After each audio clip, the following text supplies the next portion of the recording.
ನಮಸ್ತೆ ಸ್ನೇಹಿತರೆ. ವಿಷ್ಣುವಿನ ಅತ್ಯಂತ ಪ್ರಸಿದ್ಧ ಅವತಾರಗಳಲ್ಲಿ ಒಂದು ಭಗವಾನ್ ಧನ್ವಂತ್ರಿ. ದೇವತೆಗಳು ಮತ್ತು ರಾಕ್ಷಸರು ಶಾಶ್ವತ ಅಮೃತವನ್ನು ಹುಡುಕುತ್ತಾ ಕ್ಷೀರಸಾಗರವನ್ನು ಕಲಕಿದಾಗ ಭಗವಾನ್ ಧನ್ವಂತ್ರಿ ಹೊರಹೊಮ್ಮಿದರು. ಭಗವಾನ್ ಧನ್ವಂತ್ರಿಯನ್ನು ಆಯುರ್ವೇದ ಔಷಧದ ಮೂಲ ಎಂದು ಕರೆಯಲಾಗುತ್ತದೆ. ಅವರು ಅತ್ಯಂತ ದಯಾಳು ಮತ್ತು ಶ್ರೇಷ್ಠ ಗುಣಪಡಿಸುವವರಾಗಿದ್ದಾರೆ. ಮಾನವನ ಎಲ್ಲ ಆತಂಕಗಳು ಮತ್ತು ಕಾಯಿಲೆಗಳನ್ನು ನಿರ್ಮೂಲನೆ ಮಾಡುತ್ತಾರೆ.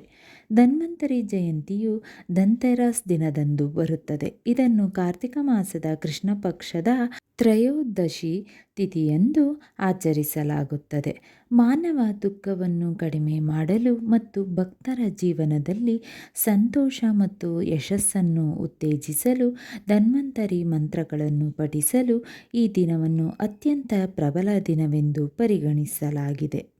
ಧನ್ವಂತ್ರಿ ದೇವರ ಕೆಳಗಿನ ಮಂತ್ರಗಳು ಇಲ್ಲಿವೆ. ಭಗವಾನ್ ಧನ್ವಂತರಿ ಮಂತ್ರ. ಓಂ ನಮೋ ಭಗವತೆ ವಾಸುದೇವಾಯ ಧನ್ವಂತರಾಯ ಅಮೃತ ಕಳಶ ಅಸ್ತಾಯ ಸರ್ವ ಅಮಾಯ ವಿನಾಶಾಯ ತ್ರೈಲೋಕ್ಯನಾಥಾಯ ಧನ್ವಂತ್ರಿ ಮಹಾವಿಷ್ಣವೇ ನಮಃ. ಈ ಮಂತ್ರದ ಅರ್ಥ, ಶಂಖವನ್ನು ಹಿಡಿದಿರುವ 4 ಕೈಗಳ ಭಗವಾನ್ ಧನ್ವಂತರಿಗೆ ನಾನು ನಮನ ಸಲ್ಲಿಸುತ್ತೇನೆ ಮತ್ತು ನಾವು ಅಮರ ಅಮೃತದ ಜ್ವಾಲೆ ಮತ್ತು ಜಿಗಣೆ ಬಗ್ಗೆ ಮಾತನಾಡುತ್ತೇವೆ. ಅವನ ಹೃದಯದಲ್ಲಿ ಸುಂದರವಾದ ಮತ್ತು ಭವ್ಯವಾದ ಬೆಳಕಿನ ಜ್ವಾಲೆ ಅರಳುತ್ತದೆ. ಅವನ ಸುಂದರವಾದ ಕಮಲದ ಕಣ್ಣುಗಳು ಮತ್ತು ತಲೆಯು ಬೆಳಕಿನಿಂದ ಪ್ರಕಾಶಿಸಲ್ಪಟ್ಟಿದೆ. ಉರಿಯುತ್ತಿರುವ ಕಾಡ್ಗಿಚ್ಚಿನಂತೆ ಅವನ ಪವಿತ್ರ ಆಟವು ಎಲ್ಲ ರೋಗಗಳನ್ನು ನಿರ್ಮೂಲನೆ ಮಾಡುತ್ತದೆ. ಧನ್ವಂತರಿ ಗಾಯತ್ರಿ ಮಂತ್ರ. ಓಂ ತತ್ಪುರುಷಾಯ ವಿದ್ಮಹೇ ಅಮೃತಕಲಶ ಹಸ್ತಾಯ ಧೀಮಹಿ ತನ್ನೋ ಧನ್ವಂತ್ರಿ ಪ್ರಚೋದಯಾತ್. ಈ ಮಂತ್ರದ ಅರ್ಥ, ನಾನು ಶಾಶ್ವತ ಅಮೃತದ ಪಾತ್ರೆಯನ್ನು ಹಿಡಿದಿರುವ ಪರಮಾತ್ಮನಾದ ಭಗವಾನ್ ಧನ್ವಂತ್ರಿಯ ಮೇಲೆ ಕೇಂದ್ರೀಕರಿಸುತ್ತೇನೆ. ಭಗವಂತ ನನ್ನ ಹೃದಯದಲ್ಲಿ ಜ್ಞಾನದ ಜ್ಯೋತಿಯನ್ನು ಬೆಳಗಿಸಿ ಅಜ್ಞಾನದ ಕತ್ತಲೆಯನ್ನು ಓಡಿಸಲಿ. ಭಗವಾನ್ ಧನ್ವಂತ್ರಿ ಜನಪ್ರಿಯ ಮಂತ್ರ. ನಾಮಾನಿ ಧನ್ವಂತರಿ ಆದಿದೇವಂ ಸುರಾಸುರವಂದಿತಂ ಪದಾಪದ್ಮಂ ಲೋಕೆ ಜರಋಗ್ಭಯ ಮೃತ್ಯು ನಾಶಕಂ ದಾತಾರಂ ಈಶಾಂ ವಿವಿಧೌಷಧೀನಂ. ಈ ಮಂತ್ರದ ಅರ್ಥ, ಓ ಕರ್ತನೇ, ನಾನು ನಿನ್ನ ಮುಂದೆ ನಮಸ್ಕರಿಸುತ್ತೇನೆ. ರಾಕ್ಷಸರು ಮತ್ತು ದೇವರುಗಳು ಇಬ್ಬರೂ ನಿನ್ನನ್ನು ಪೂಜಿಸುತ್ತಾರೆ. ಈ ಭೂಮಿಯ ನಿವಾಸಿಗಳು ನಿನ್ನ ಅಲೌಕಿಕ ಶಕ್ತಿಗಳಿಂದ ಆಶೀರ್ವದಿಸಲ್ಪಟ್ಟಿದ್ದಾರೆ.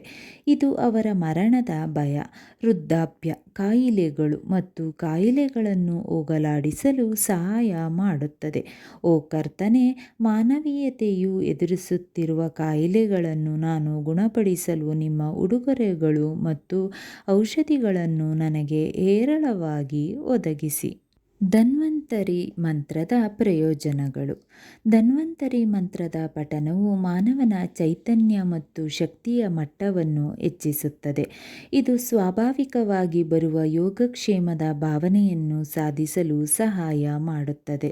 ಈ ಮಂತ್ರವು ಮಾನಸಿಕ ಆತಂಕಗಳು ಮತ್ತು ವಿವಿಧ ಕಾಯಿಲೆಗಳನ್ನು ದೂರ ಮಾಡುವ ಮೂಲಕ ಸ್ಪಷ್ಟ ದೃಷ್ಟಿಯನ್ನು ಉತ್ತೇಜಿಸುತ್ತದೆ.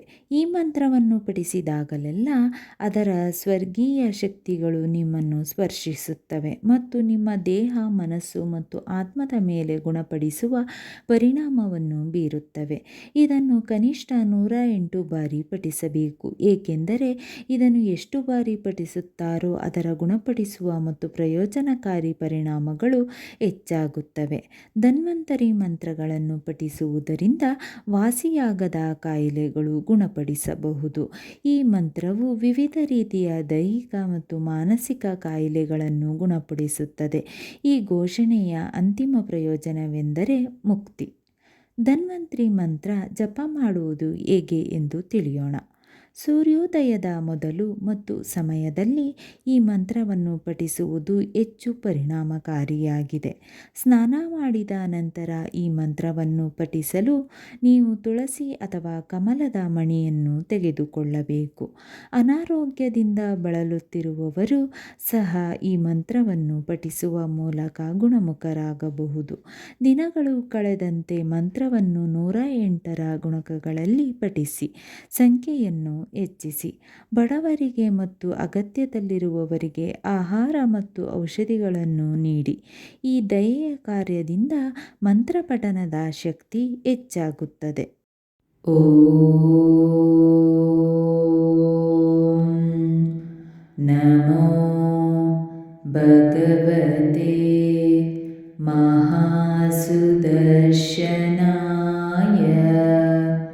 ವಾಸುದೇವಾಯ ಧನ್ವಂತರಯೇ ಅಮೃತಕಲಶಹಸ್ತಾಯ ಸರ್ವಭಯವಿನಾಶಾಯ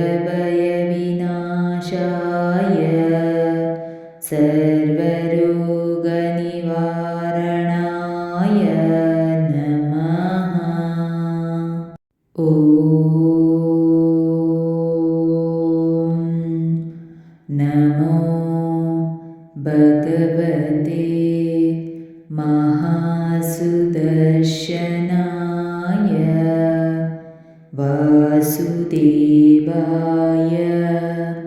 ಧನ್ವಂತರಯೇ ಅಮೃತಕಲಶಹಸ್ತಾಯ ಸರ್ವಭಯವಿನಾಶಾಯ ಸರ್ವರೋಗನಿವಾರಣಾಯ ನಮಃ. ಸ್ನೇಹಿತರೆ, ಈ ವಿಡಿಯೋ ಇಷ್ಟವಾದಲ್ಲಿ ಲೈಕ್, ಶೇರ್ ಆ್ಯಂಡ್ ಕಾಮೆಂಟ್ ಮಾಡಿ. ಮುಂದಿನ ವಿಡಿಯೋಸ್ಗಳಿಗಾಗಿ ಚಾನಲ್ ಅನ್ನು ಸಬ್ಸ್ಕ್ರೈಬ್ ಮಾಡಿ. ಧನ್ಯವಾದಗಳು.